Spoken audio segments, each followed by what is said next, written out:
안녕하세요. 담담하고 담대하게 통일을 향한 과제를 짚어보는 통일 담당 아나운서 조수빈입니다. 최근 김정은 체제를 안정시키기 위해서 당 선전, 선동 분야 담당 간부들에게 김정은 국무위원장을 위해서라면 목숨까지 바칠 각오가 되어 있는 충실한 확성기가 되어야 한다는 말까지 나왔다는데요. 이를 반영하는 것처럼 최근에 주민들에 대한 사상 교육도 부쩍 강화되고 있다고 합니다. 자, 북한 김정은 체제를 지탱시키고 있는 힘.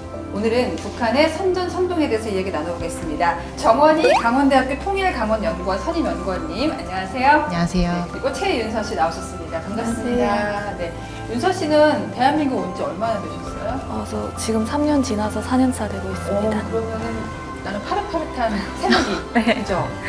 대한민국의 많은 것들이 다 새롭게 느껴질 것 같아요. 네, 신기해요. 자, 오늘의 주제 화면으로 만나보시죠.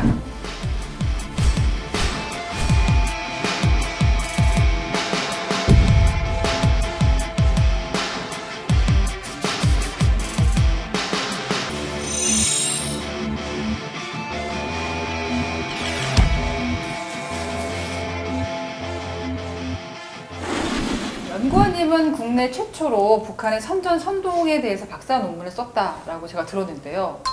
대단하십니다. 네.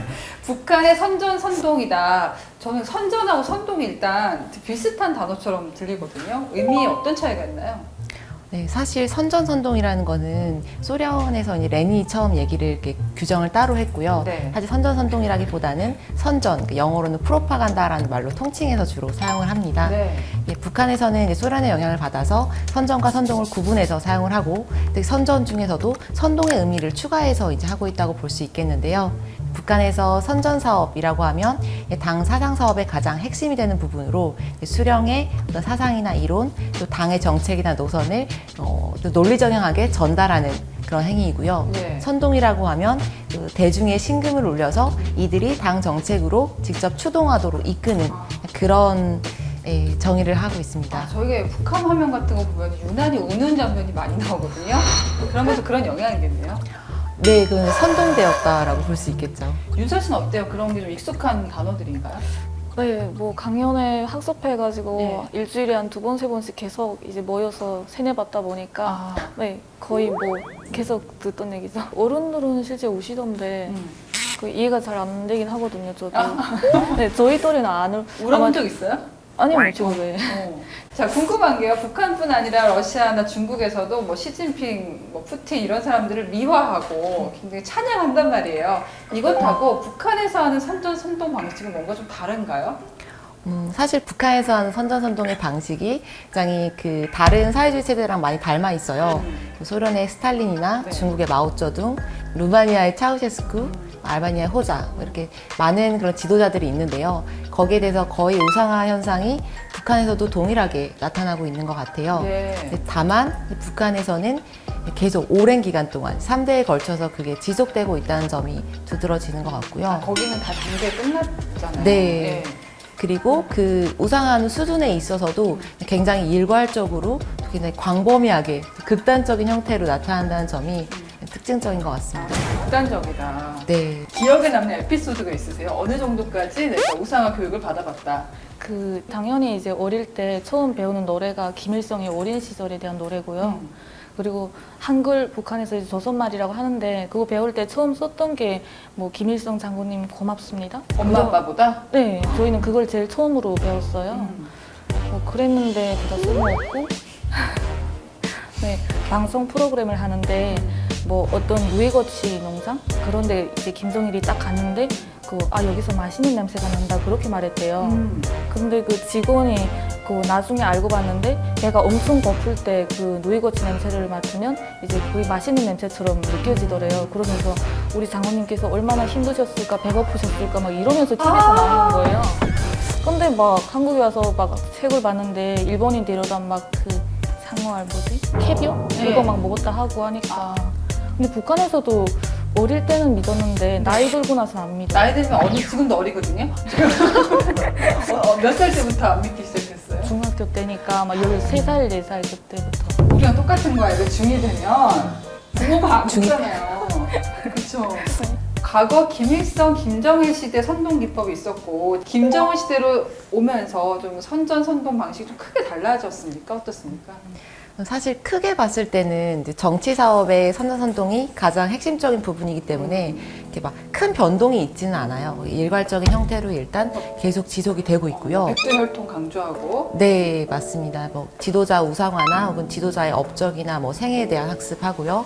또 거기 뭐 새롭게 추가되는 뭐 우리 이 시대에서 우리 정책은 뭐고 우리가 이 정책을 위해서 뭘 해야 되는지 이런 것들을 끊임없이 여러 방면에서 선전을 해요. 네. 근데 그게 너무 많기 때문에 거의 하나로 얘기할 수 없을 만큼 뭐 학습도 하고 뭐 길거리에 나가 보면 뭐 이렇게 길거리에도 걸려 있고 공연에도 활용되고 뭐 문학 작품이나 뭐 예술, 뭐 그림, 음악 뭐 거의 모든 모든데. 전범위에서 예, 활용이 되고 있어요.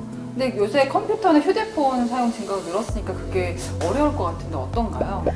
사실 그 휴대폰이나 그런 사용이 늘어났다고 해서 기존의 방식이 조금 멈춰지지는 않는 것 같아요. 기존의 방식은 그대로 꾸준히 유지를 하면서 네. 선전 매체를 만드는 그런 방식도 영상물 제작이나 네. 이런 것도 더 이제 수준이 높아졌기 때문에 더 이제 웅장하고 화려하게 더 이제 주민들이 감동을 받을 수 있게 이렇게 이제 영상물을 제작할 수가 있게 됐죠. 블록버스터화 된다. 네. 우리 윤서 씨는 이제 중학교 때부터 알았다라고 얘기하셨잖아요. 마치 우리 아이들이 산타클로스 할아버지 믿다가 그때쯤 맞아요. 한 고학년부터 의심을 품기 시작하고 이제 초등학교 졸업하다 확신을 갖게 되거든요. 우리 윤서 씨는 그 변화 과정이 어땠습니까? 언제 딱 그 어떤 계기가 있었나요? 선전선동이 멋지시다. 예를 들면 김일성이 뭐 나라를 강복했다. 뭐 그런 것까지 의심하진 않았고요. 그런 건 그런가 보다 했는데 그냥 뭔가 자꾸 감사해라 감사해라 하는데 감사할 일이 하나도 없으니까 그게 되게 의문이었던 거죠. 친구들끼리만 그런 얘기 했어요? 저희 친구끼리는 그 막 나는 지금 이 정권이 싫어 이런 말은 하면 안 되는데 그 선생님 안 계시는 친구들끼리 있을 때 우리 장군님께서는 이러면 그 친구랑 아예 말을 안 했어요. 너무 쌤 분들은 왜 저런 이상한 말을 하지 좀 이런 느낌. 대놓고 말하면 누가 이럴 수도 있으니까 그렇게까지는 안 하지만 네. 그렇다 막 찬양하는 친구를 보면 쟤랑은 좀 이상해 좀 이러면서 아예 말을 안 했어요. 뭔가 딱 계기가 있지 않았을까? 예를 들어서 처음 봤던 뭐 한국 드라마라든지 어떤 딱 기억에 남는 첫 순간이 있어요? 의문을 품게 된 순간. 첫 순간 초등학교 때인데 저희 초등학교까지 그 선물이라는 걸 주거든요. 네. 그 제가 초등학교 때 김정은이 없어가지고 그 두 사람 그리고 김종수까지 그 세 사람 생일에 맞춰서 이제 선물을 줬는데 네. 어느 날 저희 할머니가 그 북한에서 외화콩이라는 걸 내요. 그 콩을 주민들이 모아서 바치면 그거를 수출해서 이제 외화벌이 하거든요. 네. 근데 할머니가 외화콩 내시길래 제가 이따가 내지 마세요 그랬거든요.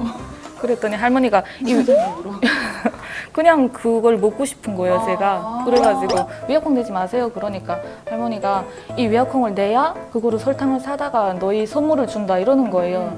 그래서 아 할머니가 콩 냈으니까 나 선물 받겠네 했는데 근데 선물 줄 때 이제 우리 뭐 원수님 사랑이다 이러니까 저거 할머니 콩 내서 받은 건데 이런 느낌.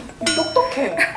그때 혹시 부모님 굉장히 걱정하지 않았습니까? 괜히. 그 엄마가 제가 어릴 때 탈북을 해서 이모가 저한테 이제 너는 다른 애들보다 더 그런 걸 지켜야 되는데 왜 이러냐. 엄마가 안 이러면서. 계셔서 탈북을 하셨어요? 네, 저희 엄마는 이미 오래전에 탈북을 하셨어요.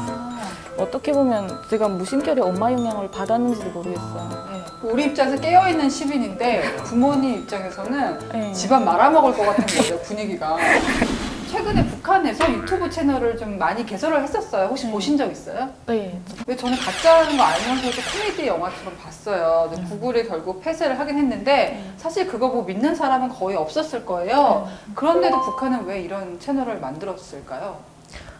사실 그 선전선동이 반드시 뭐 누군가에 얼마나 뭐 동화되고 믿고 이런 거는 물론 그게 효과 측면에서 중요할 수도 있지만 만드는 사람 측면에서는 크게 중요하진 않는 것 같아요. 이미 그 선전선동물이 예전부터 계속돼 왔고 이게 어쨌거나 북한에서 문화적인 현상으로 이미 자리가 잡은 거죠. 네. 사실 저는 이제 슬로건을 연구했는데 이제 슬로건이 북한 선전선동의 가장 핵심적인 부분이잖아요. 근데 사실 슬로건의 뭐 의미를 누군가가 직접 믿고 있다거나 아니면 그거를 뭐 동의해서 뭐 그게 효과가 있고 동의하지 않으면 효과가 없고 사실 그런 건 아니거든요. 예를 들어 이제 자본주의 우리 사회라고 한다면 이제 어떤 기업이 제품에 대한 어떤 뭐 슬로건이나 그런 걸 만들어서 그걸 판매하면 많은 사람들이 그걸 알고 있을 때 이제 성공을 하고 또 그게 이제 구매로 이어져서 그 제품을 많이 이제 판매하게 됐을 때 이제 성공한 선전이다라고 하잖아요. 네. 근데 그렇게 했을 때 뭐 나이키의 Just Do It 라는 슬로건이 있으면 그 슬로건에 대한 의미를 우리가 뭐 심도 있게 고민을 한다거나 아 이거를 왜 믿지? 아니면 뭐 이게 좀 나는 여기 동의하지 않는데 뭐 이런 생각을 크게 하지 않아요. 브랜드 이미지죠. 네, 그냥 그게 그 자체로 Just Do It 보면 이거 나이키인데 나도 알고 있고 북한으로 대입을 하면 거의 뭐 모든 데에서 슬로건이 활용이 되잖아요. 그리고 지금까지는 뭐 정권에 대해서 특별한 비판이 크게 없이 어쨌거나 지지를 하고 있다는 점에서 선전선동이 성공하고 있다. 또 효과가 있다라고 볼 수 있겠습니다. 어떻게 보면 딱히 다른 거 할 방법이 없으니까 관성적으로 한다고도 볼 수 있을 것 같아요.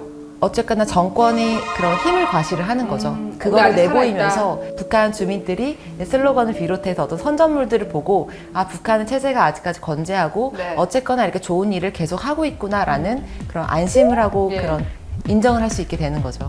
자, 들을수록 흥미진진한 북한의 선전선동, 그러니까 어느 때보다도 가장 재미있는 편이었던 것 같아요. 다음 시간에 또 이야기를 나눠보도록 하겠습니다. 정원희 연구원님, 최윤선님 또 나와주실 거죠? 네. 네, 알겠습니다. 다음 시간에 뵐게요. 통일, 3단.